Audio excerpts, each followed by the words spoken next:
A un'altra puntata di Auto da Fè qui su Radio Libertà. Continuiamo a indagare, anzi ad approfondire, le ragioni per cui la Corte d'Appello di Brescia ha rigettato l'istanza di revisione, le istanze di revisione del processo per la cosiddetta strage di Erba. Stiamo sentendo mano a mano anche coloro che hanno prestato la propria opera dal punto di vista scientifico per le consulenze, numerose, corpose, molto scientificamente pesanti, mi viene da dire, molto corpose dal punto di vista scientifico, che hanno nutrito le richieste di revisione, ma che sono state rigettate appunto dalla Corte d'Appello di Brescia con sentenza che è uscita poco fa, a ottobre. A questo proposito io do il benvenuto in questa puntata alla dottoressa Valentina Vasino, medico legale, che è stata una storica allieva di uno dei grandissimi nomi della medicina legale in Italia, il professor Carlo Torre, che intervistammo tanti anni fa, ed è da tanti anni che anche la dottoressa Vasino, precisamente credo dal 2007-2008, si sta occupando di questa vicenda. Intanto grazie dottoressa Vasino per essere con noi. Grazie a voi. Allora, buonasera a tutti.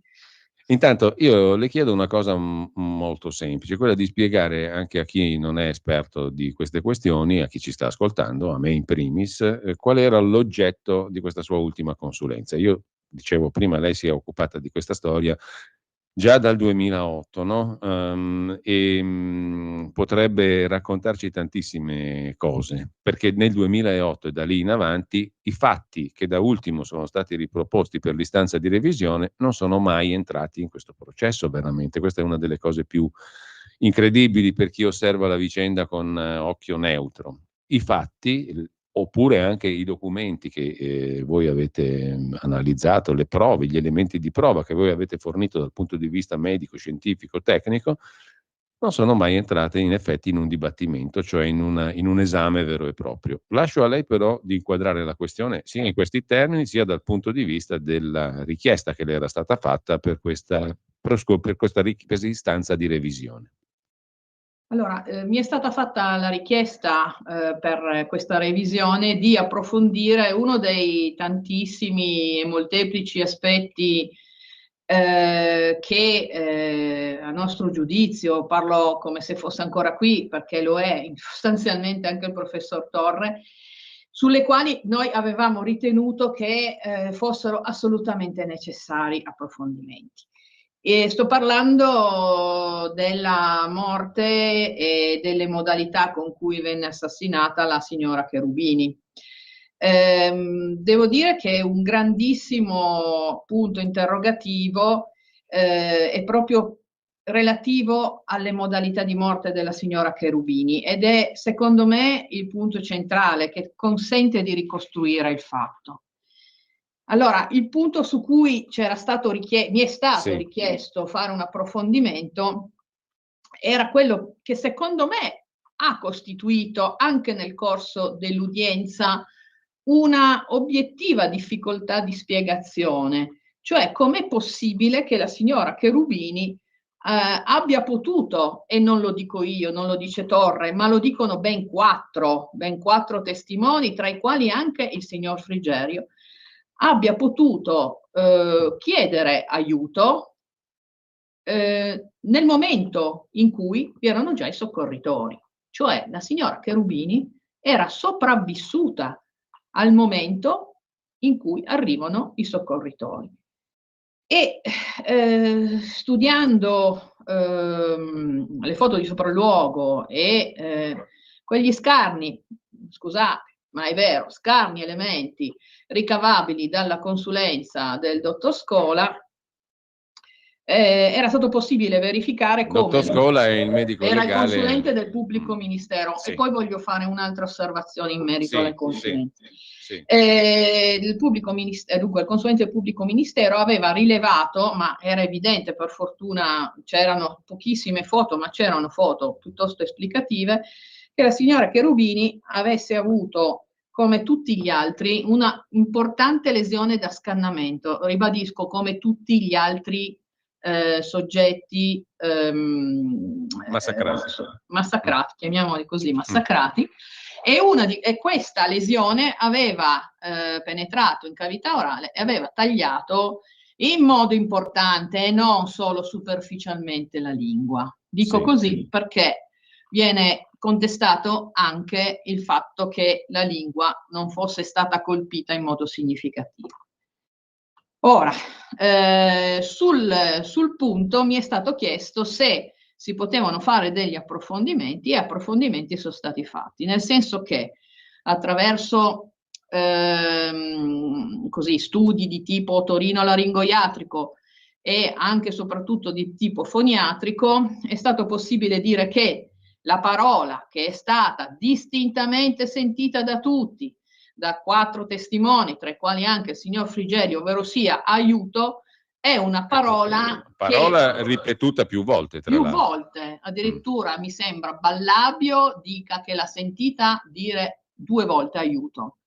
L'altro testimone, seduto sempre di fronte alla corte d'assise, lo ribadisce. Comunque viene detta almeno 2 volte e sentita distintamente da tutti questi testimoni. Non è un urlo. Formulata non in maniera solo vocalica. No, non è un urlo. Ma come parola compiuta. Parola un compiuta, grido con una ben parola distinta. Compiuta. Cioè, i 4 testimoni raccontano di aver sentito quella parola, non un urlo soffocato, un grido di particolare intensità, uno strido. No, la parola aiuto.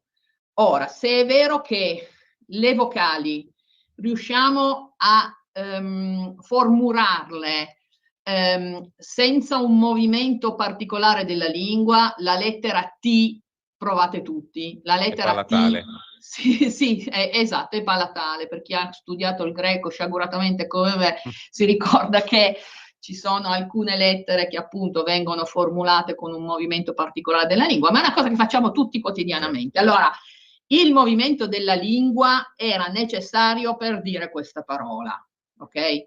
E su questo nessuno può muovere alcuna opposizione. Perché la T, mi dica, io mi perdoni se intervengo volgarizzando, la T si può pronunciare solo se si appoggia la lingua sul palato. E questo, diciamo, implica che la lingua sia perfettamente funzionante.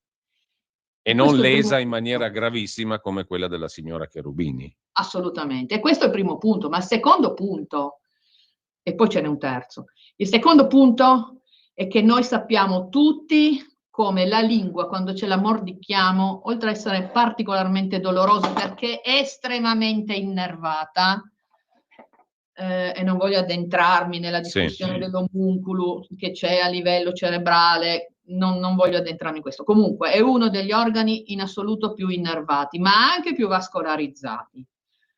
La lingua tagliata, ribadisco, 5 volte, e non in modo superficiale, ma arrivando, secondo la foto che ha fatto il dottor Scola, anche in profondità, avrebbe determinato un sanguinamento tale per il quale avere la cavità orale libera da liquidi, tanto da poter formulare la parola aiuto, non essere soffocati da una perdita di sangue, comunque la perdita di liquidi in cavità orale, è qualcosa di assolutamente inammissibile da considerare. Aggiungiamo che il dottor Scola, nel riscontro all'autopsia della signora Cherubini, rileva la presenza di materiale gastrico nello stomaco e non descrive mai, né a livello esofageo né a livello dello stomaco, la presenza di sangue. Che cosa mi consente di concludere questa cosa? Che evidentemente il sangue provocato da quelle indiscutibili obiettive lesività non ha percorso il, diciamo, consueto transito a livello interno, cioè non va dalla cavità orale allo stomaco, non è stato trovato né in esofago né in stomaco, e quindi è evidente che il sangue si è disperso nell'ambiente. E questo è il terzo elemento. Questo è un elemento assolutamente nuovo, perché io ho sentito giustamente l'avvocato Sghembri ha detto sì, era un elemento nuovo, forse è stato sfiorato effettivamente nel corso delle varie udienze, ed effettivamente è stato sfiorato, ma l'elemento assolutamente nuovo E qua ritorniamo alla distruzione ritorniamo perché è stato un argomento già battuto, credo, Sì. della distruzione dei vari campioni e di quanto è stato prelevato nei sopralluoghi. Non si è mai tenuto conto che una donna con 8 lesività, traumi contusivi al capo, 26 ferite da punta e taglio, delle quali una importantissima a livello della cavità orale, ma come ho detto era scannata, non presentasse mai un imbrattamento di sangue alle regioni superiori Sì. del suo abbigliamento. Sì. L'imbrattamento di sangue è relativo assolutamente e compatibile rispetto alla posizione in cui venne trovata la signora Cherubini. Quindi questo è un elemento nuovo, questo è un elemento che ti consente di dire che la signora Cherubini è stata colpita in quella posizione. Verosimilmente la signora Cherubini ha ricevuto quelle ferite e in particolare lo scannamento, che ribadisco, non vorrei essere noiosa, era presente sia nel bambino, sia nella castagna, sia nella Galli, in quella posizione lì. E lì è morta e lì è stata colpita.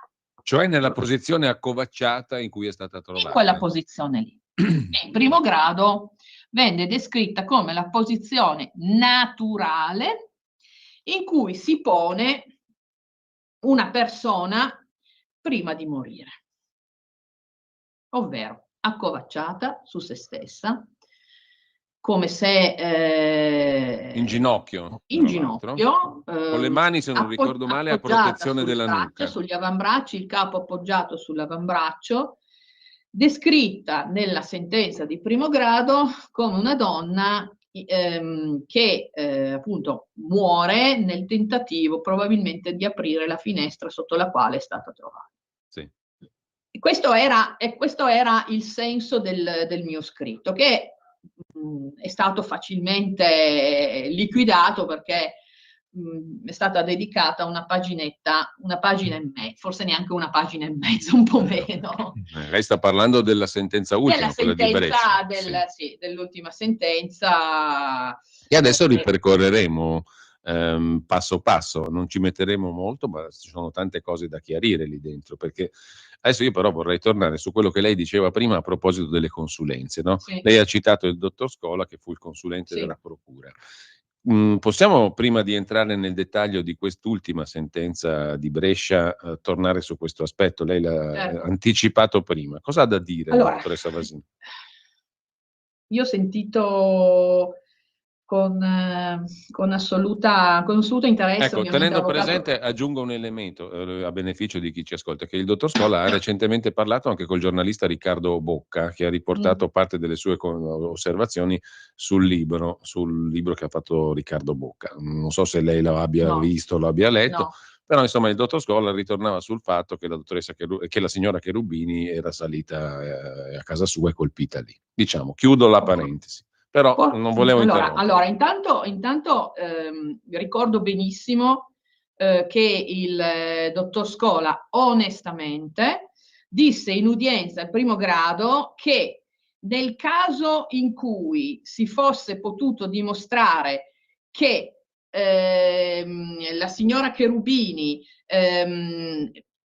fosse stata raggiunta in qualche modo nella sua casa, allora è evidente che in quel caso lì sarebbe stata effettivamente uccisa lì, perché ricordiamo che secondo tutte le sentenze la signora Cherubini sarebbe stata colpita al piano Castagna e poi si sarebbe recata nella propria casa a morire. Quindi non sarebbe mai stata inseguita, perché secondo le sentenze non c'è segno di colluttazione. Ok, questo voglio anticiparlo, ma io voglio ancora fare un discorso ancora, se vogliamo, preliminare. Allora, chi mi conosce lo sa, ho perso, penso, non è una perdita assolutamente, nel senso né di tipo economico né di tipo temporale. È qualcosa che ti colpisce visceralmente quando tu credi fortemente in una cosa e non hai la possibilità non neanche di essere di avere un riconoscimento, sentirti dire hai ragione. E allora questo mi fa pensare su una cosa, ovvero che cos'è la giustizia? Allora ci ho pensato molto in questi giorni, anche perché appunto ho ricevuto questo invito a parlarne, e ormai posso dire sono anziana perché quasi ho perso 20 anni. Ripeto, non è il perso nel senso ho perso tutti, anzi ho guadagnato tantissimo, ho guadagnato un po' di saggezza occupandomi di erba e forse anche un po' di così, non dico freddezza, ma vedo le cose con più distacco anche su altri casi. Sì. E ho pensato che cos'è la giustizia? E ho pensato che la giustizia non è tanto la sentenza, assoluzione, condanna. La giustizia è riuscire ad ottenere un giudizio, ed è questo, da parte di persone che non hanno assolutamente preconcetti. Cioè, quello che noi non abbiamo ottenuto in questo caso è avere un confronto. Sì. E su questo si ferma la mia attenzione. Ecco perché dico consulente. Scola è stato l'unico consulente, oltre a noi, di tutta questa vicenda. Non è mai stato consentito a noi di confrontarci con una perizia, con dei consulenti o appunto dei periti nominati dai giudici. Abbiamo sempre formulato, obiettivamente l'abbiamo fatto in occasione del primo grado, ma poi siamo stati taciuti. Quando abbiamo chiesto tiriamo fuori la tenda, tiriamo fuori gli abiti della Cherubini, la giacca della Cherubini è fondamentale. C'è stato detto cosa facciamo? Una perizia di tipo commerciale sulla tenda, e ci siamo quasi presi, ci hanno palesemente preso in giro. Andiamo a vedere cosa dice anche il PM nella sua requisitoria. Ma mai né in primo, secondo e terzo grado c'è stato un confronto. Noi abbiamo commentato quello che ci è stato proposto dal dottor Scola, ma ripeto, è l'unico consulente, non potevano farne a meno, perché è colui che ha fatto le autopsie. E su questo noi ci dobbiamo fondare. Sulla qualità di questa autopsia non mi pronuncio, però ripeto, è l'unica consulenza che noi abbiamo già trovato. Dopodiché noi ci siamo fatti un'idea, ma quello che manca in tutto questo processo, ed è quello il concetto di giustizia, è che noi volevamo confrontarci. Diteci in faccia, che abbiamo detto delle cose inesatte, ma la giustizia è questo, la giustizia è poter confrontarsi con qualcuno. Ecco, e mi viene da dire, dottoressa Vasino, che il confronto doveva essere fatto tra persone che sono esperte della stessa materia, perché io, con tutta la stima che posso avere per dei giudici, ritengo molto difficile che i giudici possano liquidare, come poi vedremo dettagliatamente leggendo la sentenza, in una paginetta, un lavoro scientifico di questo tipo, un lavoro medico di questo tipo. Cioè il confronto che lei invoca, che invocava e che non c'è stato mai, credo che sia un confronto tra persone che si occupano di quella materia professionalmente. Un giudice, per quanto peritus peritorum, secondo la vecchia formula, no? Ne sa di tutto, ma non può saperne di queste cose, perché il contraddittorio, il confronto, l'elemento di prova da valutare per capire se è una prova nuova oppure no, lo devono fare gli esperti in primo luogo.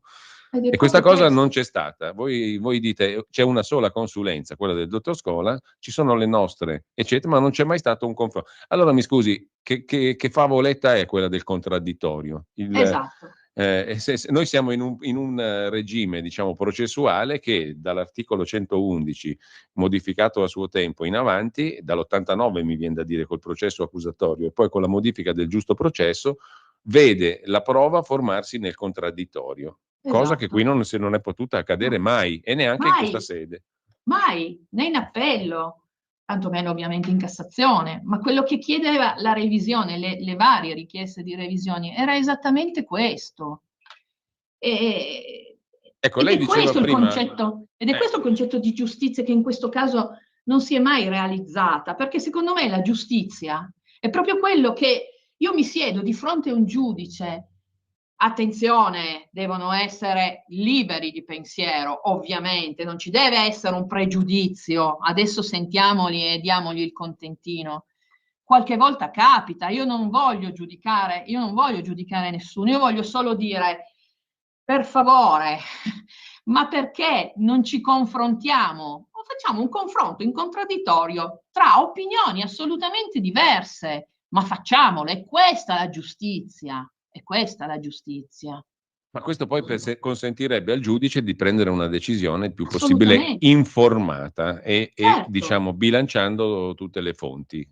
Allora, questo non c'è stato. Lei ha fatto prima riferimento, poi entriamo nel dettaglio di quella paginetta di sentenza, ha fatto prima riferimento alla distruzione anche e all'impossibilità, diciamo, di esaminare determinati reperti fondamentali per ricostruire una scena centralissima nella ricostruzione complessiva di tutta questa vicenda. Perché se la signora Cherubini è stata aggredita a casa sua e ha potuto gridare aiuto fino a quando l'hanno sentita diversi testimoni, vuol dire che la dinamica della strage è del tutto diversa da quella delle confessioni. Dobbiamo riscrivere tutto da capo e gli assassini erano assolutamente ancora là quando sono arrivati i soccorritori. Assolutamente. Pertanto non potevano fuggire senza essere visti, se non da altre vie rispetto a quelle che invece le sentenze hanno stabilito, cioè ritornando all'interno della corte come avrebbero fatto Lindo e Rosa senza essere visti da nessuno. È fondamentale questa ricostruzione, per cui lei dice A, non è stato possibile esaminare all'epoca Giaccone e altri reperti relativi alla scena Cherubini. B, sono stati poi distrutti successivamente, no? Dico A,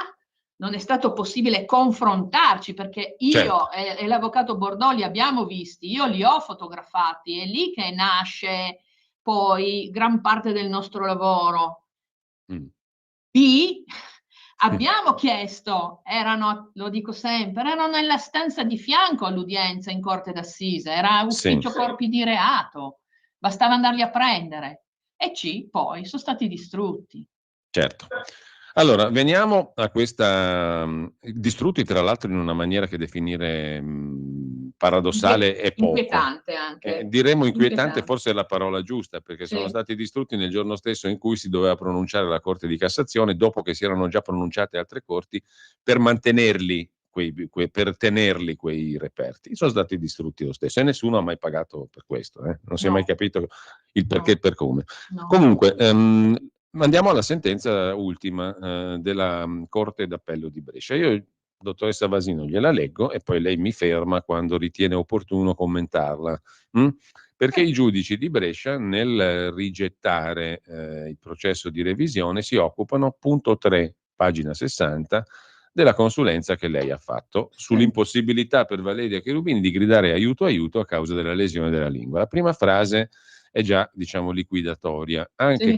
Anche questa prova è manifestamente priva del carattere di novità, così come lo sarebbe l'audizione della dottoressa Vasino e dei soccorritori Ballabio e Bartesaghi, che erano coloro che avevano sentito le invocazioni di aiuto pronunciate da Valeria Cherubini prima di morire. Perché è priva del carattere di novità? Cerchiamo di capirlo insieme. Scrivono i giudici di Brescia. Il tema della dinamica e del locus, cioè di dove è stata compiuta l'aggressione a Valeria Cherubini, è già stato ampiamente sviscerato dalle corti di merito, primo e secondo grado, e dalla Corte di Cassazione. E la Cassazione ha ritenuto immune da censure la decisione della Corte d'Assise d'Appello di non fare accertamenti peritali in merito. Mm? Fin qui è tutto corretto, dottoressa Vasino? Eh, Sono i fatti per come sono eh, andati, diciamo, no? eh, Con riferimento alla tesi dell'incompatibilità tra le invocazioni di aiuto udite dai primi soccorritori e la lesione della lingua rilevata in sede di indagine necroscopica, che sarebbe stata inferta quando la donna era già nella sua mansarda e non sulle scale, e a questo punto scrivono i giudici in nota che questo dimostrerebbe nell'ottica difensiva, come dicevamo prima, la falsità delle confessioni degli imputati, perché gli imputati Olindo e Rosa hanno raccontato che tutti i colpi vennero da loro sferrati tra il pianerottolo del primo piano e le scale. che E dire, cioè formuliamo noi una sentenza su una testimonianza, andando contro l'obiettività di dati, ci rendiamo conto? Cioè, è ribaltato. Andiamo avanti. ecco, tutti i colpi sarebbero stati sono stati, secondo le confessioni, sferrati tra il pianerottolo e le scale. E l'inconsistenza del ragionamento della Corte d'Assise, secondo cui il fatto che, contrariamente a quanto ipotizzabile sulla scorta del luogo del rinvenimento del cadavere, l'aggressione fosse avvenuta sulle scale, sarebbe uno degli elementi che gli imputati potevano conoscere solo perché responsabili della strage. Certamente, diciamo, chi ha fatto la strage sa dove ha colpito la signora Cherubini. Il problema è che quello che hanno raccontato Lindo e Rosa non quadra con quello che voi, medici legali, avete rilevato. Sì, Comunque, perché cioè posso interrompere? Sì, prego, perché prego. allora bisognerebbe spiegarmi perché le tende sotto cui è stata trovata la Cherubini aveva dei tagli, non erano le unghie, ma perché il sangue a spruzzo sulla tenda, il sangue a spruzzo sul vetro, ma quei segni di colluttazione, c'erano cuscini per terra. A un certo punto dicono che c'è un'impronta di sangue di un vigile del fuoco, ma io sono contenta, l'hanno scoperto adesso, mamma mia, ma non è vero, non è mai stato individuato. Quindi Guardi, dire che riuscire in a... quell'appartamento non c'erano segni di colluttazione, non credo che si debba essere medico legale per dire Ma che non è vero, appunto, perché io ho visto le immagini girate dai ma, RIS, ma appunto, è chiaro che lì c'è stata la colluttazione. ma il discorso è, E ci sono anche tracce ad oggi di sconosciuti. certo, ma se è vero, poniamo che la testimonianza loro sia vera, ma allora questi dati me li devi spiegare in qualche modo. Ma non c'è mai stata una spiegazione di questi dati, tenendo conto anche che queste testimonianze siano vere, ma tu non puoi far finta che non esistono determinati dati, questo è il punto. Eh. È questo che io dico, confrontiamoci, andiamo avanti. Allora, la sentenza dice, insomma, il fatto che le lesioni alla lingua della povera signora Cherubini siano state tali da rendere impossibile per lei invocare aiuto, non è vero, perché Stai ascoltando Radio Libertà. la tua voce libera, senza filtri né censura. La tua radio. Lo amiamo perché ci offre sempre le cose più buone e naturali. Linea Alberto Acerbis. Eccoli qua i miei amici di Radio Libertà, buongiorno, la primavera alle porte, si sente il profumo, si comincia adesso a sentirne il profumo. Saluto la regia, saluto i giornalisti, Cainarca, saluto i lucisti, insomma, buongiorno a tutti. Allora, devo togliermi questa mattina, qualche volta succede, un paio di sassolini. Allora, un paio di sassolini che ce l'ho qua adesso e togliamoci questi sassolini. L'olio Acerbis, lo conoscete, c'è chi lo acquista da 25 anni, costa 84 euro. Quest'anno è 2 anni che costa 84 euro, 6 bottiglie da 1 litro, il trasporto non lo pagate.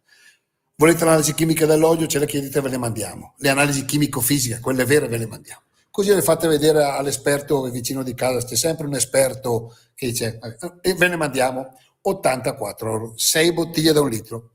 Un olio oggi in qualunque supermercato che vedete lì, sono lì, no? Super offerta, prendi 3 paghi 7, insomma costa intorno ai 12 euro, 11,50 euro, 12 euro.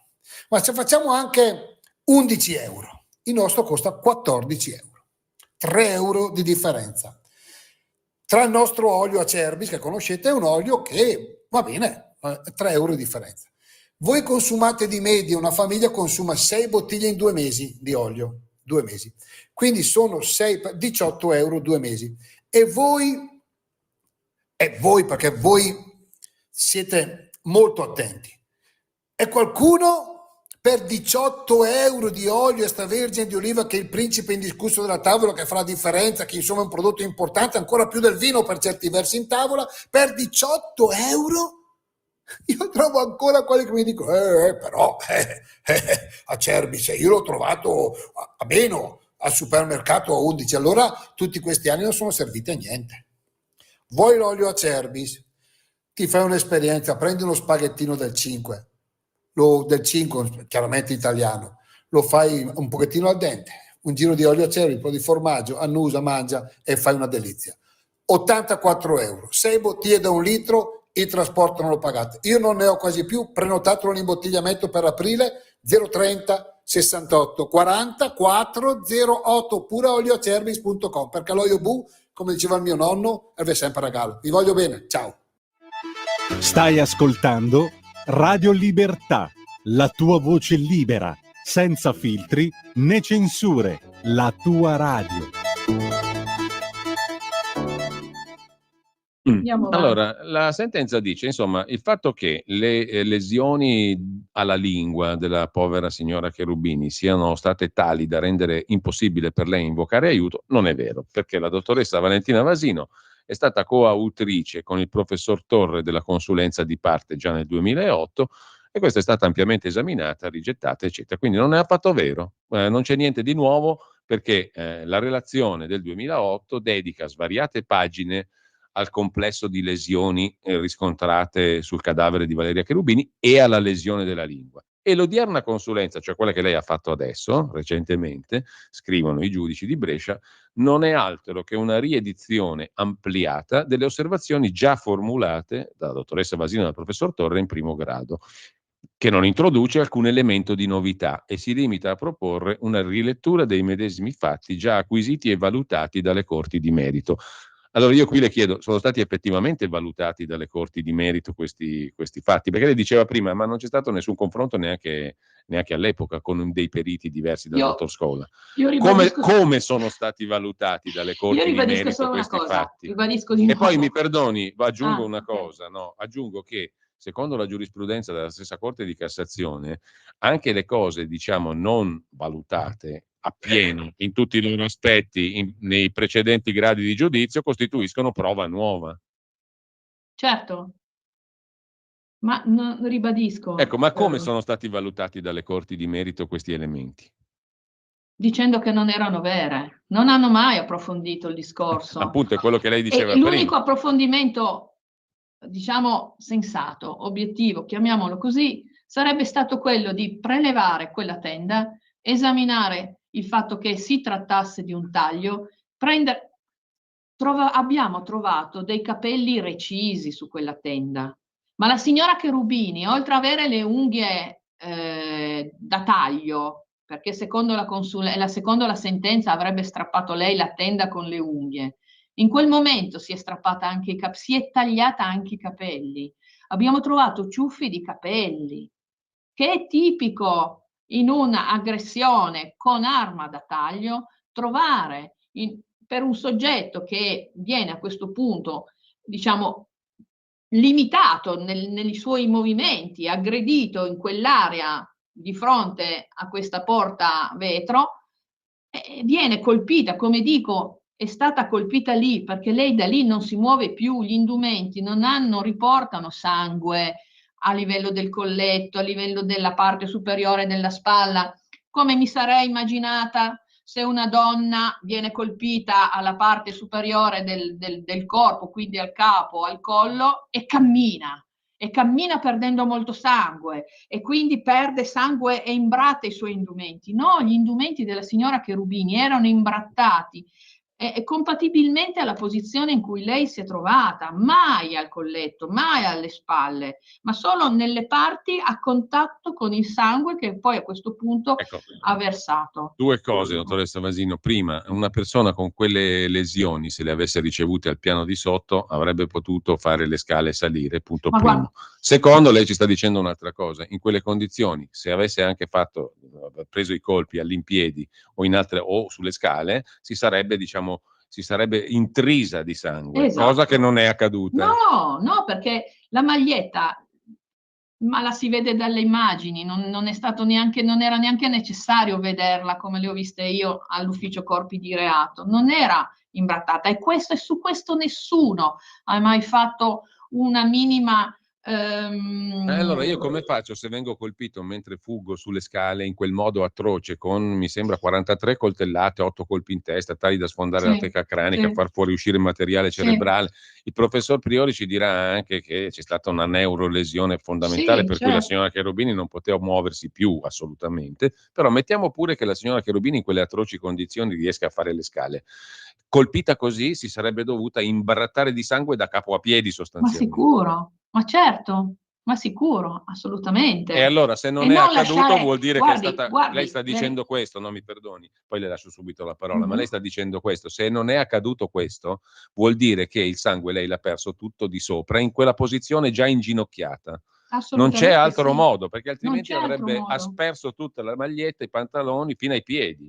Sì, nella zona in cui lei ha potuto perdere questo sangue, cioè questo imbrattamento è avvenuto con la donna, assai verosimilmente in quella posizione in cui è stata rinvenuta, quindi la maglietta non si è sporcata al collo perché lei la testa aveva la testa più in basso della posizione della maglietta, toccava terra, era appoggiata con le avambracci davanti.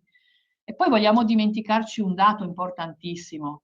Allora, il primo dato, vabbè, che volevo dire prima, ci sono 14 contate gocce di sangue della signora Cherubini, 14. Una donna che ha 23 coltellate da punta e taglio, 12 solo da taglio e 8 traumi contusivi al capo, perde 14 gocce di sangue su 2 rampe Lungo di le scale. scale. 14, basta. E mi dicono sì, aveva un fazzolettino, ma non era un fazzolettino straordinariamente imbrattato, e poi comunque un fazzolettino cosa ti tappa, poverina, cosa ti tamponi, assolutamente. Ma lo vogliamo ricordare il giaccone della signora Cherubini, che loro sostengono che si è tolta perché si sentiva soffocare? Ma secondo voi una donna che ha ricevuto quel tipo di lesività entra in casa e la prima cosa che fa si toglie la giacca?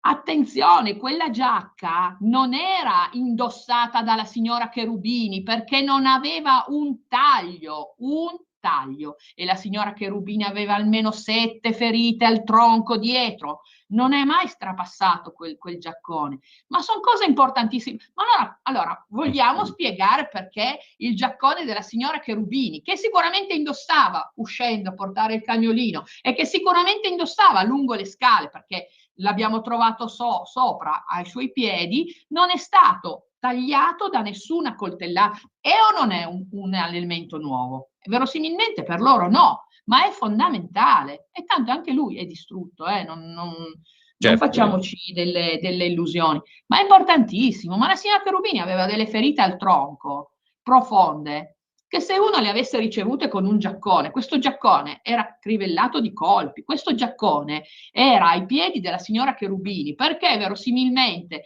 nell'ambito di un'aggressione, di una colluttazione, gli è stato strappato, era intero, ma le maniche erano girate al contrario, e la signora Cherubini è stata colpita in quella posizione quando non aveva più il giaccone. Del resto, lei diceva, dottoressa Vasino, 14 gocce di sangue su 2 rampe di scale, e poi noi troviamo una pozza di sangue da schizzo Enorme. sulla tenda, Sì. sulle pareti, sul perlinato, sul soffitto, Sì. davanti al Sì. suo capo, Sì. davanti al capo della povera Certo, signora, certo. no?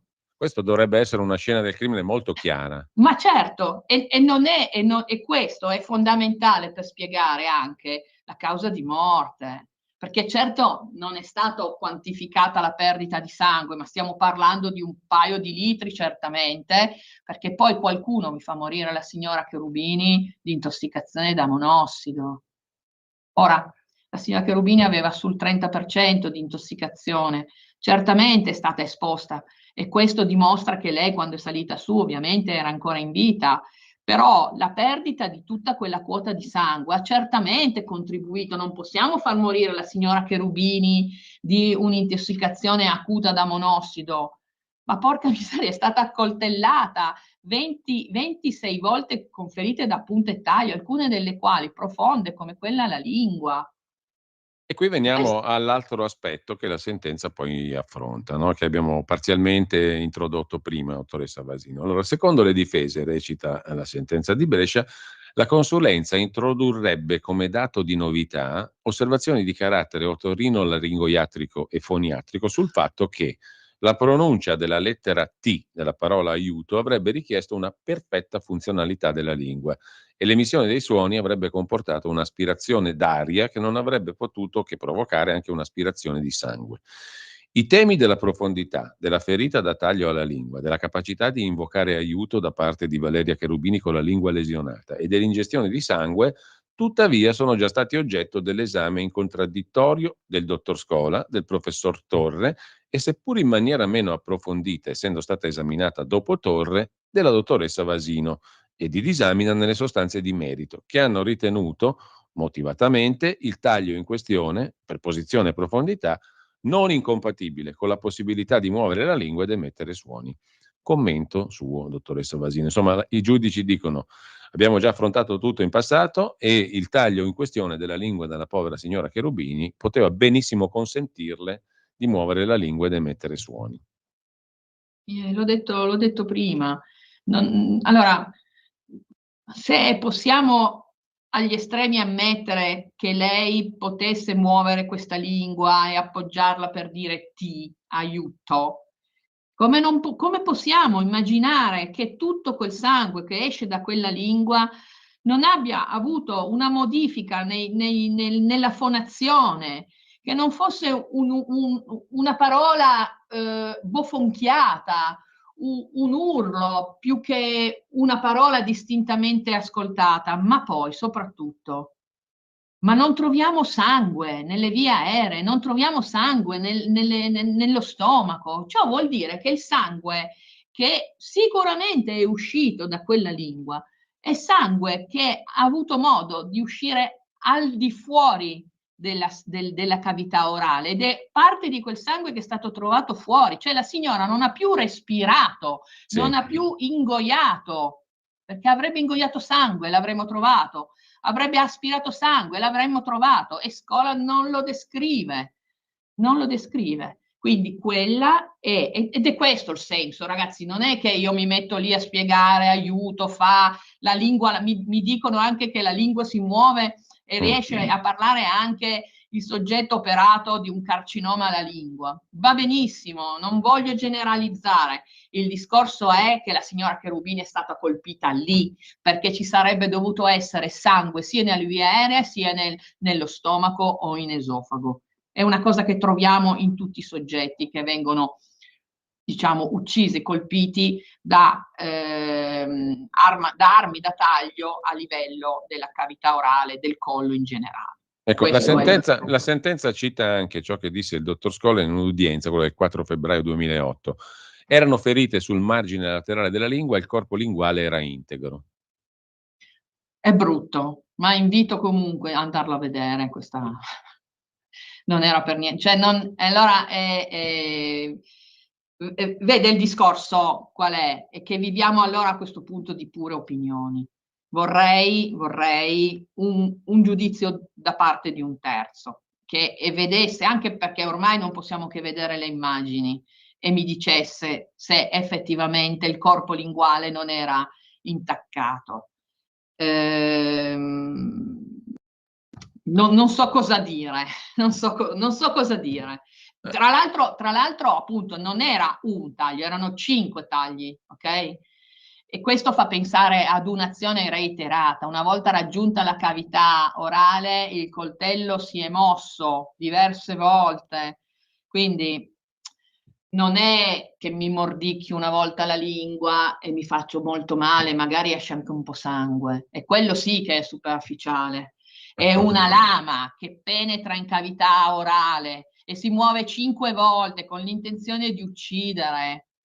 La donna probabilmente ha tentato di salvarsi, anche se forse verosimilmente quella è stata l'ultima delle coltellate ricevute. Ma di cosa stiamo parlando? La sentenza spende ancora qualche considerazione sul colloquio tra il dottor Giovanni Scola e il giornalista Riccardo Bocca che citavo prima. No? Nessun pregio può avere il fatto che il dottor Giovanni Scola, in un'intervista telefonica al giornalista Bocca, affermi assai genericamente che Valeria Cherubini sia stata rincorsa dai suoi aggressori fino al suo appartamento, salvo peraltro ribadire quanto poi dichiarato in dibattimento, cioè che la lesione della lingua da lui riscontrata non avrebbe impedito alla signora di pronunciare la parola aiuto composta in prevalenza di vocali. E qui torniamo però al punto che lei ha già chiarito prima. Sì. Una parola come aiuto sentita distintamente dai soccorritori non poteva essere pronunciata con le condizioni, nelle condizioni della signora Cherubini. No. Che diciamo ne dica poi il dottor Scola al giornalista Bocca, diciamo, questo è tutto È tutto un materiale inconsistente rispetto alla lesione che la signora aveva, no? Non c'è dubbio su Ma se quello. è vero che appunto il giornalista come giornalista non vale nulla, questa è un'ulteriore, no? Eh sì, questa è un'altra perla della Fa parte sentenza. della sentenza, no? Che nulla valgono le interviste raccolte, quindi come sentito Sì, dire il Watergate non avrebbe mai avuto modo di esistere. certo, perché i Tutte giudici dicono le... anche un'altra cosa, qui apriremo un altro capitolo, che qualsiasi elemento di prova raccolto dai giornalisti non è degno di essere ammesso a processo. Pazzesco. Perché raccolto in un contesto privo della sacralità propria del processo e tramite voci di persone che non giurano di dire la verità, come si fa in aula. Questo Ma io lo lascio, non lo commento nemmeno, perché no, i giornalisti avrebbero dovuto fare un'insurrezione davanti a questa cosa. Non c'è stata e non ci sarà. no, Perché certo. comunque Certo. l'ultimo punto di questa paginetta di liquidazione del suo lavoro, la chiamo così, dottoressa Sì, Masino, è questo. Come affermato nei precedenti gradi di giudizio, la conclusione che la ferita in regione mandibolare produttiva di lesione alla lingua sia stata inferta lungo le scale e non già all'interno della casa, della mansarda della signora Cherubini, trova un elemento di, attenzione agli aggettivi, di sicuro conforto nel rinvenimento sulle scale della protesi dentaria della donna. Questo, diciamo, allora, cosa proverebbe il questo ritrovamento della nasce, protesi tutto dentaria? questo nasce da un enorme tentativo di fare confusione. Noi non abbiamo mai negato che la signora Cherubini sia stata colpita al pianerottolo della signora Castagna, mai l'abbiamo negato, tant'è che abbiamo contato 14 gocce di sangue sul percorso verso rientro da casa. La signora Cherubini aveva 8 lesioni contusive importanti al capo. Io non voglio pensare che una coltellata abbia fatto saltare la protesi dentaria. Potrebbe anche essere stato un pugno che ha ricevuto. Ma lei comunque, la signora Cherubini, è stata colpita al pianerottolo Castagna e questa colluttazione può aver fatto perdere alla signora Cherubini questo benedetto La elemento protesi. dentario. Ma questo cosa c'entra col fatto che poi lei si tenti di salvarsi recandosi in casa sua e lì poi venga inseguita?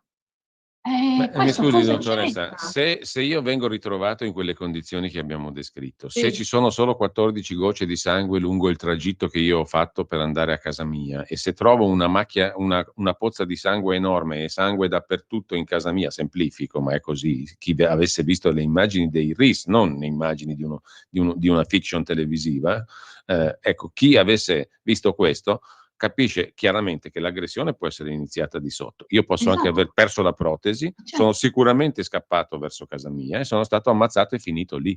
sì, Non c'è molto da esattamente, ma discutere. perché voglio dire, più che vedere la raccolta di sangue, vedere l'entità delle lesioni della signora Cherubini, come avrebbe potuto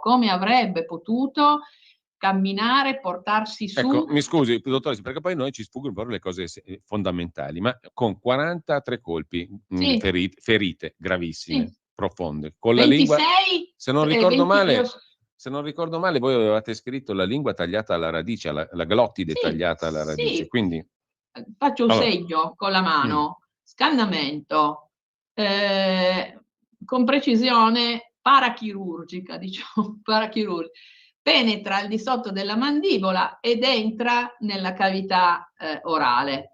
A questo punto la lama è dentro la bocca, diciamolo in termini un poco sì, tecnici, e quindi con un movimento abbastanza ondulatorio riesce, una volta individuata una struttura, che in questo caso l'unica cosa che individuo, passando da sotto il pavimento, quindi supero già l'arcata dentaria, passo sotto il sì, pavimento, taglio la lingua e la taglio alla radice. in Considerate più, che no, sì, sarà, piuttosto lateralmente alla radice che alla punta, ovvio, perché comunque il taglio era al di sotto dell'arcata dentaria e ecco, attenzione, perché qua mm, con un coltello di cui non abbiamo neanche mai avuto la possibilità di conoscere quale sia stata l'arma, perché chi ha fatto l'autopsia non si è mai premurato di misurare una profondità, una lunghezza di una lesività, in modo tale quantomeno di riuscire ad individuare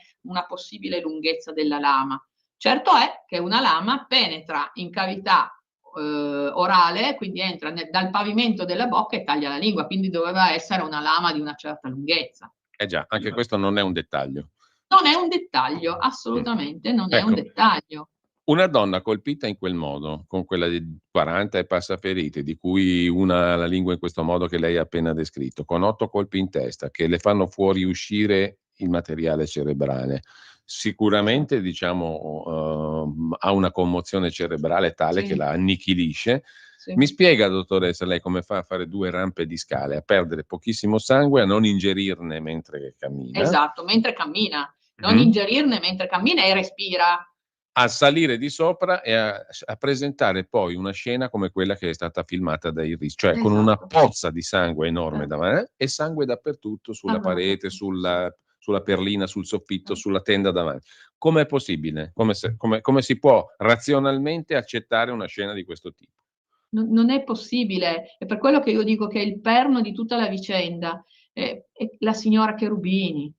È la signora Cherubini, è quello che le sta intorno. Dottoressa Vasino, lei diceva prima non c'è stato possibile confrontarci con altri periti, ma io a questo punto ho un pensiero molto elementare e anche brutto. Non è stato possibile confrontarsi con altri periti perché nessuno avrebbe potuto sostenere una tesi diversa davanti a fatti di questo tipo. Il problema è che in questo processo i fatti non devono entrare. Questo è il punto, no? Questo lo dice lei, lo penso anch'io, però e le dico, è con profondissimo rammarico che continuo a raccontare queste cose, perché io ci credo profondamente, l'ho detto in tutte le occasioni, e veramente avrei voluto un confronto, perché io sono disposta a imparare, e se uno non fosse pronto a confrontarsi non dovrebbe fare questo mestiere. E io voglio fare questo mestiere perché sono innanzitutto curiosa ed è l'unica cosa di cui mi vanto, perché l'ho imparata, ma perché era l'elemento in comune col professor Torre. E la seconda cosa è che tutti i giorni voglio imparare qualcosa e io su queste mie determinazioni vorrei un confronto. È su questo che non c'è mai stata giustizia, è su questo che non c'è mai stata giustizia. Perché c'è stata una decapitazione del contraddittorio, devo dire, dal primo grado, perché quando è stato possibile poi riascoltare il genetista e quindi i Previdere, per una straordinaria decisione della Corte non è stata poi data la parola alla difesa e quindi ha parlato Scola, in un'altra udienza abbiamo parlato noi, poi forse ha riparlato Scola e Previdere, poi forse poi abbiamo parlato noi e poi l'ultima volta Previdere, ma su Previdere non c'è stata la possibilità di dire nulla. Come vi dico, non è stato nominato nessun consulente dalle parti, se non noi, e mai un perito, un nuovo consulente della procura, mai. Questo secondo me è il pregiudizio più grande di questo processo. Lei è stata chiarissima, dottoressa Vasino, io la ringrazio per questa conversazione, anche perché ha un valore di testimonianza civile oltretutto. Voi state prestando un'opera e lo avete fatto tutti i consulenti scientifici, non solo a titolo gratuito, ma credo proprio di poterlo dire perché questa è la motivazione che vi ha mosso, secondo quello che ha dichiarato anche il dottor Tarfusser, per amore di giustizia e verità. Sì. Semplicemente, che non è una formula retorica, è sostanziale in questo caso. E io aggiungo che comunque ho dato molto, ma ho ricevuto molto di più. Grazie a Valentina Vasino. Grazie, Okay. dottoressa Vasino. Grazie a voi, arrivederci. Avete ascoltato